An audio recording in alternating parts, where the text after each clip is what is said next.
जी sir, ये थोड़ा high profile case है, क्योंकि जिनका मर्डर हुआ है इस एरिया के बड़े लोगों में से एक है। अच्छा, पूरी जानकारी ले चुकी हो? Yes sir.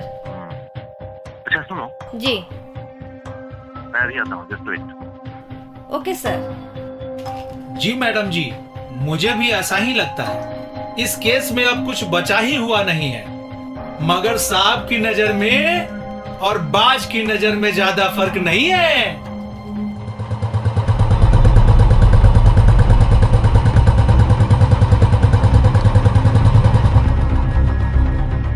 साहब जी आ गए, मैडम जी साहब जी आ गए।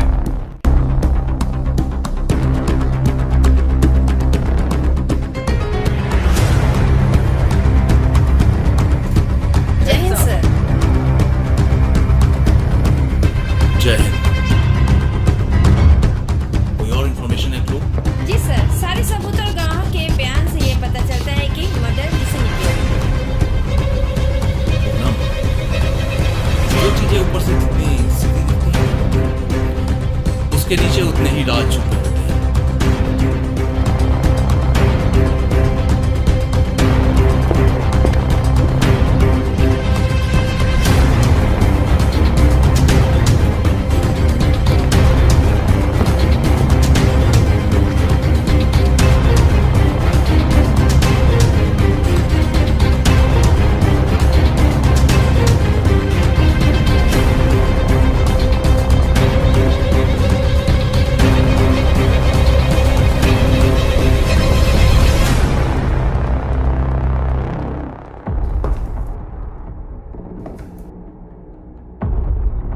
नफरत की दुनिया को छोड़कर प्यार की दुनिया में खुश रहना मेरे यहाँ जानवर को। Sorry sir.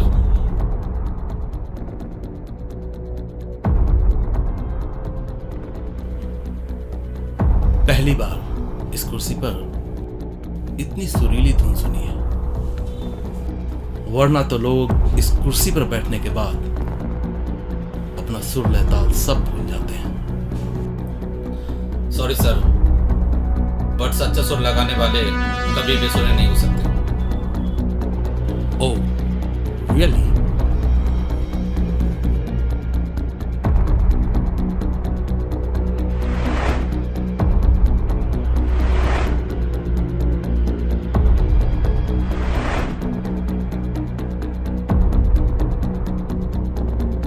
पहली बार किसी अपराधी को इतना कॉन्फिडेंट देखा है। खैर, जो पूछूं उसका सीधा सीधा जवाब देना, क्योंकि इरिटेटिव बातें मुझे बिल्कुल पसंद नहीं।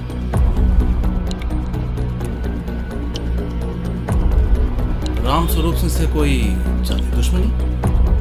नहीं। तो फिर किसी के बहकावे में अगर ऐसा किया? नहीं। अच्छा, तुमने उनकी बेटी के साथ जबरदस्ती करने की कोशिश की? नहीं। तो फिर तुमने ऐसा क्यों किया? मैंने उनकी हत्या नहीं की सर। मौका वारदात से पिस्टल के साथ रंगे हाथों पकड़े गए और तुमने अपना जुर्म भी कबूल किया है। ये घटना महज एक इत्तेफाक थी। मैं उस दिन निशा से मिलने गया था। घर वाले मेरी शादी कहीं और तय कर चुके हैं। मुझे समझ नहीं आ रहा मैं क्या करूं।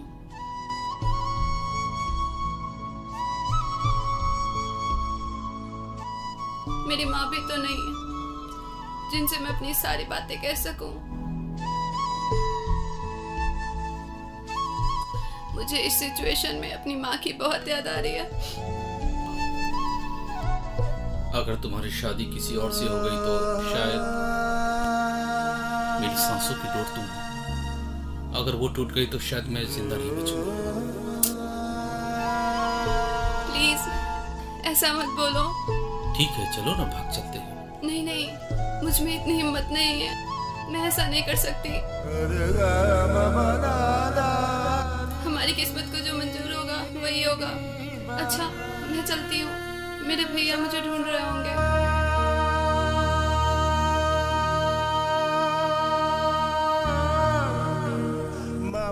जाने से पहले आखिरी बार गले नहीं मिलेंगे।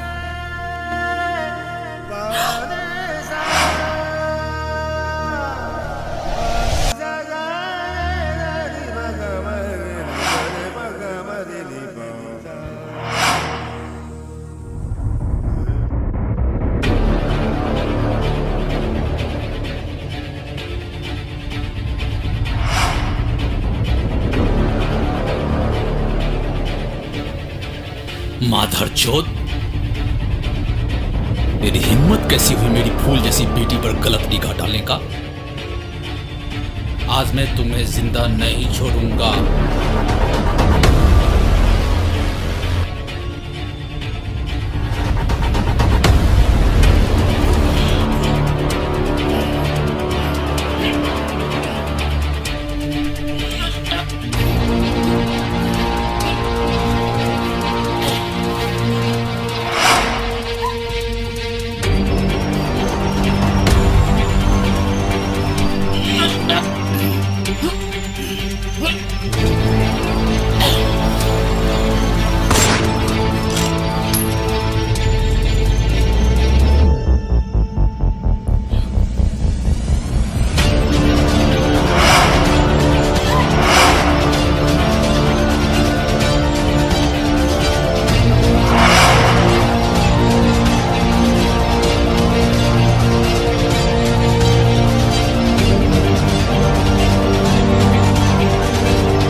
मेरा कहना सिर्फ इतना था कि यह घटना महज एक इत्तेफाक थी।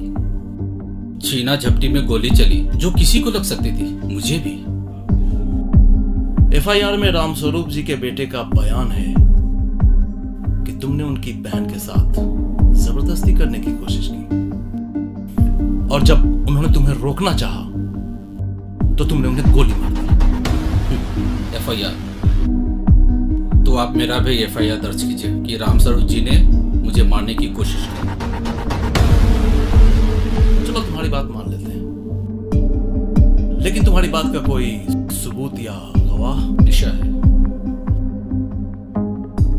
बहुत खूब। कोई लड़की अपने बाप के कातिल को बचाने के लिए गवाही देगी।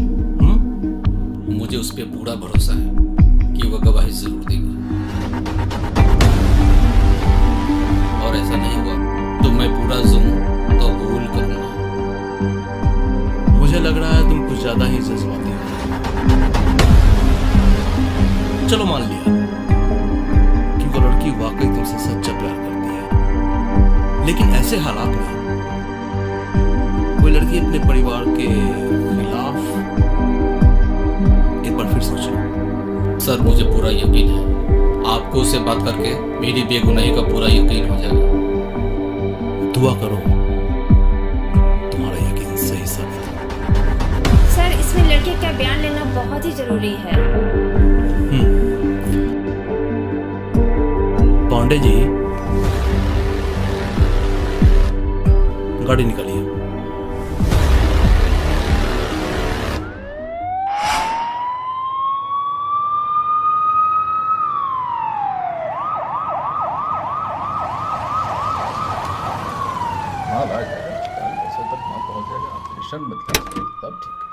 भैया, पुलिस आ गई।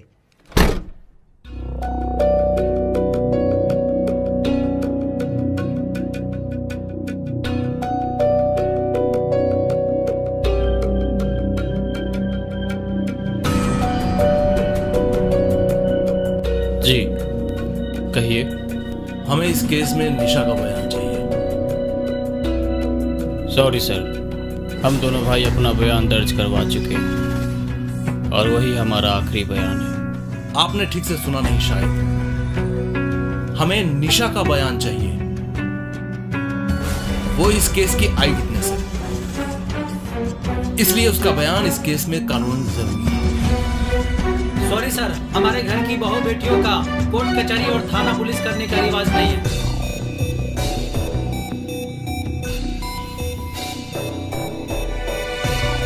कानून आपके घर के रीति रिवाजों से नहीं, अपने रीति रिवाजों से चलता है। कहाँ है निशा? बुलाइए उसे।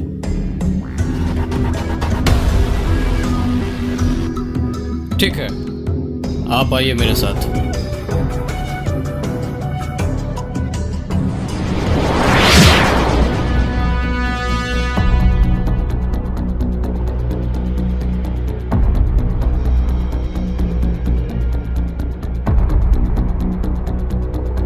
निशा,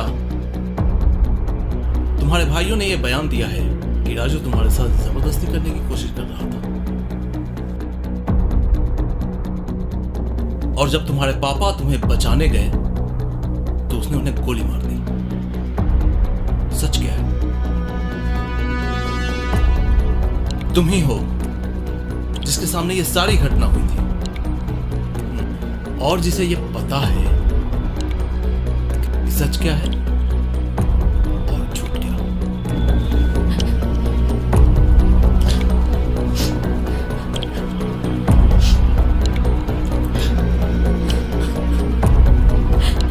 देखो, घबराने वाली कोई बात नहीं है। तुम्हारी सच्चाई किसी बेगुनाह को सजा से बचा भी सकती है और असली गुनहगार को उसके अंजाम तक पहुंचा भी सकती है।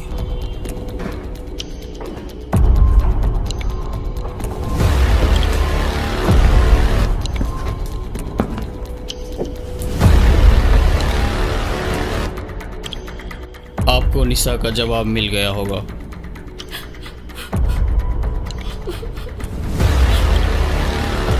इसकी खामोशी ने सब कुछ बयां कर दिया होगा।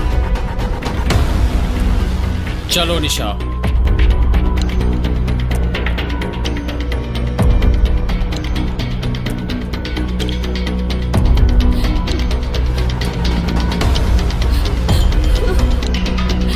मेरे भैया ने जो भी कहा है वही सच है।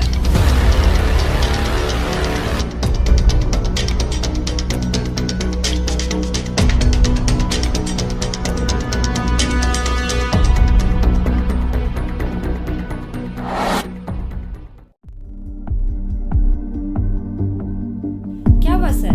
निशा ने अपना बयान दे दिया? क्या होगा? वही हुआ जिसकी मुझे पहले से उम्मीद थी।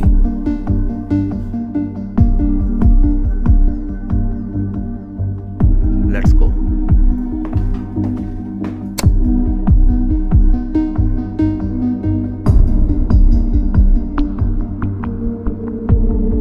तुम्हें तो बड़ा यकीन था, मगर अफसोस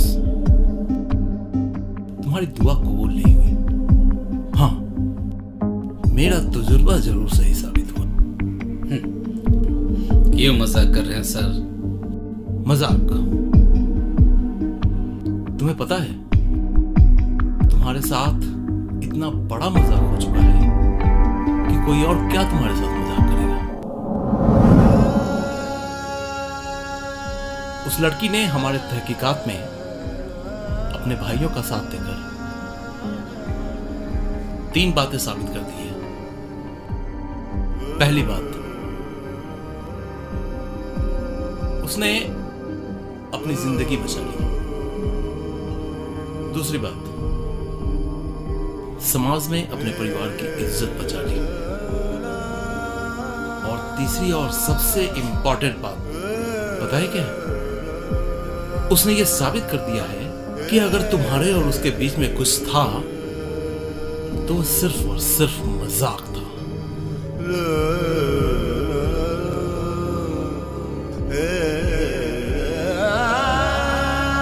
मगर सर ये सच है, निशा मेरे से प्यार नहीं करती है।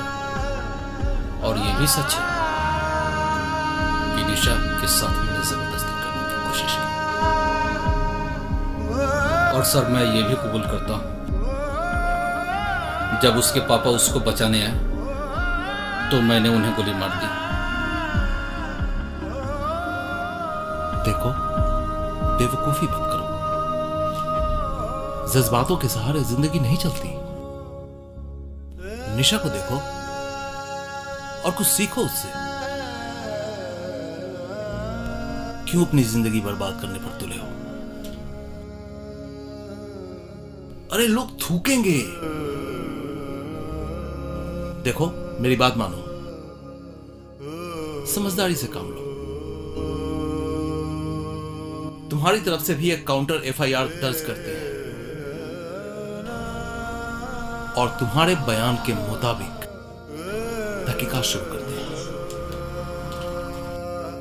मेरा यकीन रखो कि अगर तुम बेगुनाह हो तो तुम्हें कुछ नहीं होने दूंगा। सर आपने मेरे बारे में इतना सोचा, ये मेरे लिए बहुत बड़ी बात है। इसलिए मुझे कोई एफआईआर दर्ज नहीं करवानी है। मैं अपना सारा गुनाह कबूल करता हूँ।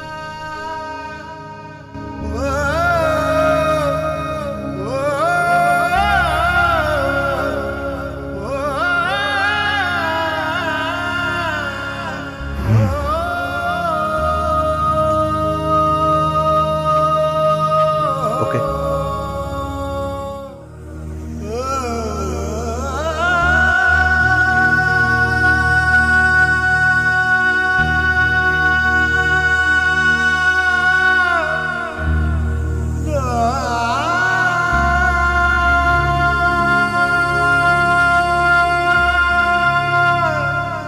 तो सर अब आगे क्या करना है?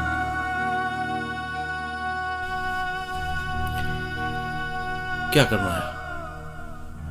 अब जब उसने अपना जुर्म कबूल कर ही लिया है तो आगे की कार्रवाई करो। मुझे अफसोस उस लड़के के लिए नहीं है, अफसोस तो उस लड़की के लिए जिसे शायद यह भी पता नहीं कि उसने क्या खो दिया।